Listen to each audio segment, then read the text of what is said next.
E aí pessoal, sejam todos muito bem-vindos, eu sou o Professor Pinguim e hoje estamos juntos para mais um daqueles exercícios resolvidos, um daqueles vídeos onde a gente pega uma questão e resolve. E esse vídeo ele vai ser o primeiro de duas partes, onde a gente vai resolver a mesma questão de dois jeitos totalmente diferentes. Um detalhe interessante sobre essa questão é que ela é uma questão que foi questão de prova minha. Essa questão, se não me engano, caiu numa prova minha em 2013. Quando eu dei o curso de Cálculo 2 pela primeira vez. Espero que vocês gostem da questão de hoje. Bora lá, vamos começar? Começando então o exercício de hoje, como de costume, vamos começar pelo enunciado. O enunciado desse é razoavelmente simples. A equação x² menos xy mais y² igual a 3 representa uma elipse oblíqua. Determine as coordenadas do ponto mais alto em relação ao eixo y desta elipse. Que basicamente essa equação é uma elipse daquelas que não estão bonitas, alinhadas, nem com o x nem com o eixo y. Ela é uma elipse torta. E essa elipse tem um ponto que é o ponto mais alto em relação ao eixo y. Quais são as coordenadas desse ponto? Fato legal. Essa questão foi questão de prova, como eu disse na introdução, e ela pode ser resolvida de pelo menos duas formas diferentes. A intenção nesse vídeo a gente faz uma dessas formas, e no vídeo seguinte a gente mostra outra forma de resolver esse problema. Para resolver esse exercício pela primeira forma, a gente precisa saber o seguinte fato de cálculo 1. Se você tem uma função que o y está isolado, y igual a f de x, o máximo acontece quando a derivada vale zero. Com a observação de que, no mínimo, também a derivada dá zero. Então, essa condição de a derivada ser zero, pode ser que você tenha o máximo, mas você não tenha garantia disso. Você pode encontrar outros pontos além do máximo.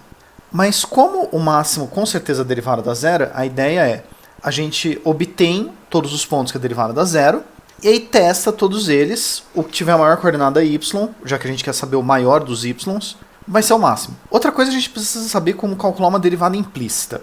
Se você tem uma função do tipo f de x e y igual a zero, onde você possa derivar essa função, ela tem que ser diferenciável, para você calcular a derivada implícita do y em função de x, sem precisar isolar o y, a ideia é usar essa expressão, onde a derivada de y em relação a x vale menos a derivada de f em x dividido pela derivada de f em y, que é uma expressão que pode ser deduzida com regra cadeia, tenho a intenção de fazer vídeo sobre isso no futuro, mas a ideia é que essa expressão calcula a derivada do y em relação ao x sem precisar isolar o y. Detalhe importante, para evitar a divisão por zero, é importante que o ∇f e ∇y seja diferente de zero, se nessa fórmula não vale. Outra coisa, a gente tem que saber calcular as derivadas parciais para substituir nessa fórmula, o que é um processo fácil. Se você deriva o y, você finge que o x é constante e vice-versa. Então tudo bem, já sabendo as ferramentas, vamos começar a resolver esse problema. No ponto procurado, a gente tem que a derivada do y em relação ao x vale zero. O problema é que, na nossa função, você não tem o y isolado em relação ao x. Ela é dada implicitamente. Então a gente não pode derivar usando aquelas coisas diretas do cálculo 1. Mas a gente pode usar a derivada implícita. Então, para isso, vamos pegar essa expressão, como a derivada é deduzida com blá blá blá igual a zero, a gente primeiro precisa transformar essa função em blá blá blá igual a zero, jogando 3 menos ou tirando 3 dos dois lados. E agora, esta expressão aqui, a gente vai chamar ela como f de x e y. E aí a gente vai substituir na fórmula de derivada implícita, mas para isso precisa das derivadas parciais. Se a gente for derivar em x, a gente finge que o y é constante. A derivada de x ao quadrado é 2x, de menos x vezes y é como se fosse menos x vezes a constante, fica menos y, e todo o resto, como não tem x, quando a gente deriva, vai dar zero. Então fica 2x menos y. Já quando a gente deriva o y, aí x² é como se fosse uma constante, menos x vezes y seria menos y vezes uma constante, fica só menos x, a derivada de y² é 2y, e 3, como é constante, a gente deriva da zero, então a derivada em y vai ficar menos x mais 2y. Então a derivada implícita, substituindo, vai ser pegar essa expressão, em cima a gente vai trocar ∇f ∇x por 2x menos y, embaixo ∇f ∇y por menos x mais 2y. Que é essa expressão. Notando que essa expressão só é válida desde que aqui embaixo x menos 2y seja diferente de zero. Como a gente queria achar o ponto de máxima, a gente queria que a derivada fosse zero. Então a gente pega a derivada igual a zero. Como a gente sabe que x menos 2y é diferente de zero, a gente pode jogar ele multiplicando para o outro lado. Vai ficar que 2x menos y é igual a zero, ou que y é 2x. Apesar disso ser verdade, isso não são as coordenadas do ponto. O que a gente queria era o ponto da elipse onde a gente tem o máximo.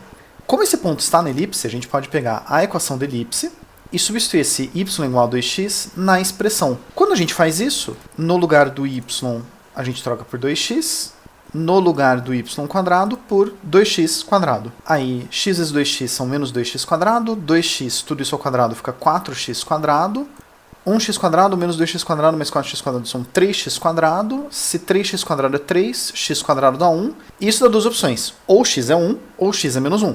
E aí, como o y era o dobro do x, e o x era ou 1 ou menos 1, se o x for 1, o y é 2, e aí com isso o ponto de coordenadas 1, 2 é um dos candidatos a ser o ponto de máximo, ou se o x for menos 1, como o y é o dobro, o y é menos 2, e o ponto de coordenadas menos 1, menos 2 é um candidato para ser o ponto de máximo. Bom, a gente queria o maior y possível. Dentre esses dois pontos, o maior y possível é o primeiro ponto, ponto de coordenada 1, 2. Então ele é o máximo. Vamos dar um destaque maior ainda, e encerrar por aqui. A gente pode ir além nesse exercício. Uma coisa que não era possível fazer durante a minha prova, mas que a gente pode fazer hoje, mandar um software esboçar essa elipse para ver se faz sentido o resultado que a gente chegou. Então, simplesmente abre o software, programa lá, desenha essa elipse, o desenho vai ser esse aqui, e olha que bonitinho que o ponto de máximo é justamente esse ponto aqui com as coordenadas x igual a 1, y igual a 2, que era o que a gente tinha previsto. Então agora a gente tem mais certeza que está certo. E é isso, espero que vocês tenham gostado desse problema de hoje. Esse problema vai ser retomado no próximo vídeo, onde eu tenho a intenção de refazer ele usando ferramentas do curso de Cálculo 2, mas uma abordagem totalmente diferente para esse problema. Bom, antes da gente se despedir, só lembrar vocês que se vocês quiserem entrar em contato comigo para fazer um elogio, uma crítica, um pedido, propor uma questão desafio, fica à vontade para deixar um comentário embaixo, ou se vocês preferirem, estão passando aqui meus contatos diretos, porque aí com as coisas que vocês propuserem, o canal pode ficar mais com a cara daquilo que vocês queiram ver, mais interessante, mais interativo. Muito obrigado por hoje, muito obrigado pela audiência, eu espero de verdade poder ver vocês no futuro. Até a próxima, pessoal!